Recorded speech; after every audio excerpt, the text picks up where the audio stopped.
Estamos conectados telefónicamente con Ricardo Uceda, que es el director ejecutivo de IPIS. Ricardo, buenas noches. Ricardo, buenas noches. Bueno, parece que hay problemas en la comunicación. En todo caso, estamos acá con José Eriche, que es director ejecutivo de Reflexión Democrática. José, ¿qué tal? ¿Cómo le va? ¿Qué tal?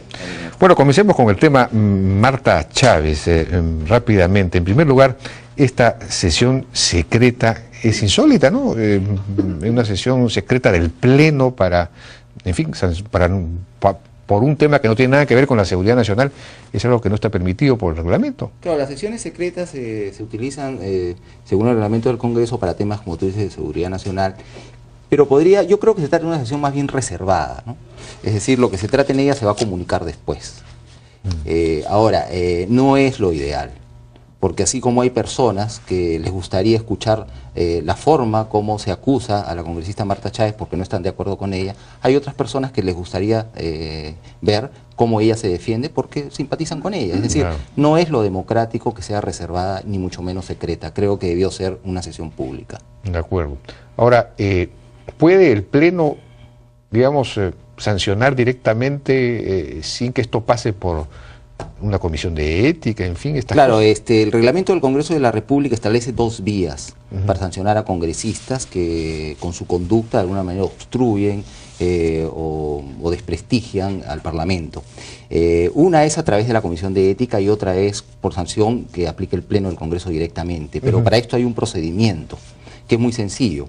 En caso de que un congresista perturbe el orden de las sesiones durante un debate, esa es la hipótesis, el presidente del Congreso lo llama al orden, si no hace caso, lo reconviene, si no hace caso, ordena su salida de la sala, si sigue sin hacer caso, se suspende la sesión por 15 minutos. Claro, eso es lo que ella dice que no se ha hecho y por lo tanto no vale... Claro, lo que pasa es que la hipótesis para que esto funcione es que una sesión ordinaria del Pleno del Congreso. Pero esto ocurrió en una sesión solemne, donde también claramente el reglamento del Congreso dice que no hay debate.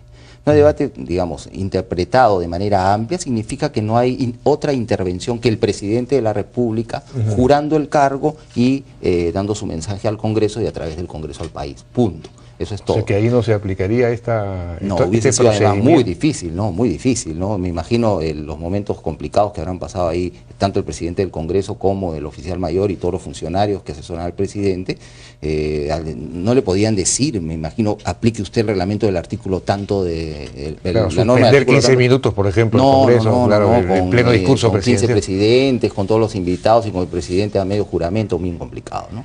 O ya, bueno, ya había jurado el presidente a medio discurso, entonces no era viable. Pero ha podido llamarle la atención, por lo menos. Seguramente llamó la atención, digamos, probablemente no se previó que esto podía pasar, porque no debió pasar, esto no debió ocurrir, ¿no? Probablemente si se hace una encuesta, algunos dirían que ella tenía razón, pero que no debió exceder de un minuto, digamos, su protesta, claro. Otros que tenía razón y que está bien lo que ha hecho, y otros dirán que no debió hacer eso, ¿no? Claro. Entonces, sí, pues, sí, sin duda fue una cosa vergonzosa, sobre todo para los presidentes que estaban ahí, ¿no? Sí. Para el Perú frente a los presidentes, pero digo, se ha podido ir por el mecanismo de la Comisión de Ética, más bien, ¿no? En todo caso. Claro, sí, pues, efectivamente. No es un buen comienzo. No es un buen comienzo. Bueno, quería comentar con usted las reformas que propuso Daniela Bogatás el día 27 cuando asumió el cargo de presidente del Congreso, que me llamaron la atención. Por ejemplo, habló de reforzar la función de representación. Dijo que se dan muchas leyes, pero son tantas que alejan me llamó la atención porque tiene toda la razón en eso, que alejan el Estado del pueblo y más bien hay muy poca representación. Sí. Y entonces, para fortalecer esta función de representación, propuso que la Oficina de Participación Ciudadana se reoriente a la representación y que sus trabajadores vayan a las distintas localidades del país, o prácticamente estén ahí, lo que entendí yo, para identificar las principales demandas de los ciudadanos, verificar el funcionamiento de las instituciones de los organismos públicos, informando entonces a los congresistas de la región, a las comisiones parlamentarias y a las autoridades competentes de las quejas, en fin, de las situaciones que encuentran. Me llamó la atención, ¿esto es una cosa viable? Sí, se hizo antes de alguna manera, ¿no? Yo creo que el mensaje del presidente del Congreso fue un mensaje breve, directo, distinto a los mensajes que mayormente se han dado en momentos como este. Primero él esbozó unos lineamientos generales, ¿no? Por ejemplo, el primero es que el Congreso es una entidad que debe estar al servicio del pueblo y no al revés. En segundo lugar, hizo un reconocimiento del Congreso como un órgano importantísimo dentro del esquema del Estado Constitucional de Derecho. En tercer lugar, habló, digamos, más bien una visión de cuál es el funcionamiento del Congreso en cuanto a la legislación y toma de decisiones en el sentido de que debe facilitar las condiciones para el desarrollo económico y social. Y el otro punto, que lo ha señalado muy bien usted, es el relativo a más bien un principio de política legislativa, ¿no? Legislar menos y legislar bien. Eso claro. Dijo, ¿no? En síntesis, ¿no? Lo puso y cuando estaba tratando el tema de la representación. Ahora, pero para eso de legislar bien, para eso sí no propuso soluciones. Es decir, bueno, pero después habló de ejes, ¿no? Y entonces señaló con claridad algunos ejes, o sea, materias principales del trabajo parlamentario. Bueno, materia, claro, sí. La temática, ¿no? La claro, agenda. La temática estaba el refuerzo del principio de representación con inclusión de un elemento adicional, ¿no? Que el Congreso actúe o incida en lo que es intermediación en conflictos.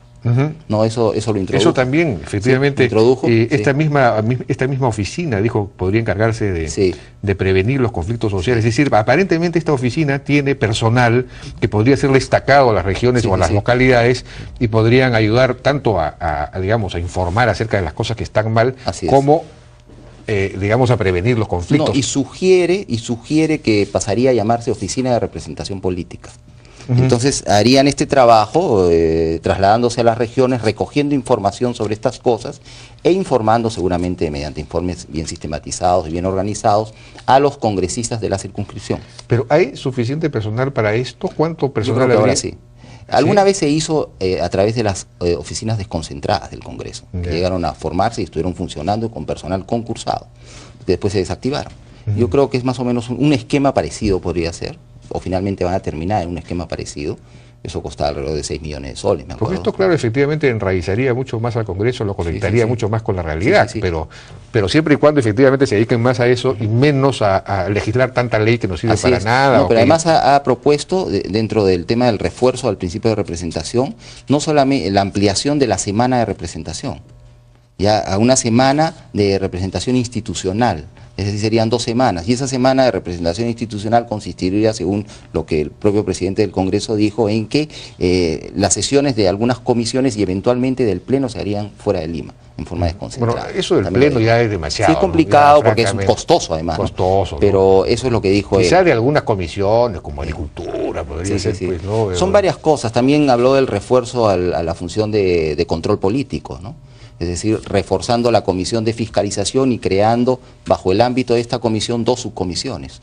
Una que haga el seguimiento de lo que es obras públicas y otra de contrataciones de servicios y compra de bienes por el Estado. ¿Y eso qué le parece a usted? Bueno, en mi opinión es que la comisión de fiscalización no debería existir, ¿no? Sí, porque cada comisión hace el seguimiento a la temática que le corresponde y que tiene que ver en la mayoría de casos con los diferentes sectores del Poder Ejecutivo, y cuando el Congreso estime que hay un tema que es de interés público, que merezca ser investigado, forma una comisión investigadora.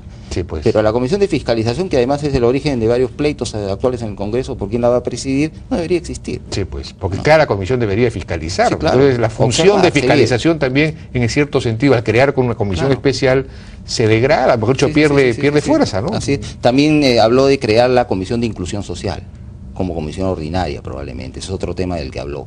Pero el tema que puso en primer lugar el presidente del Congreso como parte de las materias de agenda fue el de seguridad ciudadana y lucha contra la criminalidad organizada, ¿no? Para lo cual dice, inmediatamente el Congreso le daría prioridad a estos temas. Bueno, esos son los temas, de acuerdo. Pero me interesaba el tema del funcionamiento. Ahora, sin embargo, no hubo nada respecto de fortalecer, digamos, todo lo que tiene que ver con la calidad de los proyectos de ley, ¿no? Una oficina central que revise la calidad, los estudios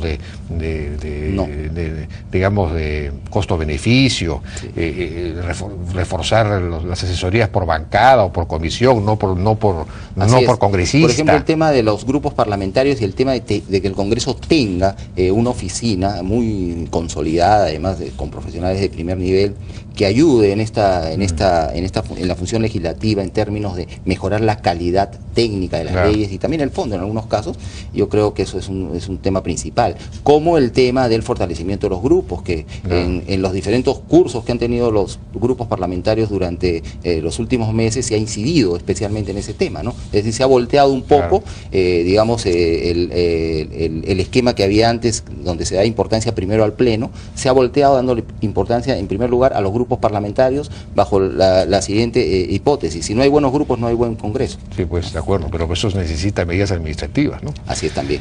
Bien, José Eliches, muchas gracias por su participación en la hora N. Me acaban de informar que ya se aprobó la sanción de 120 días, me imagino que sin goce de haber 120 días, digamos, la separación de Marta Chávez por 120 días.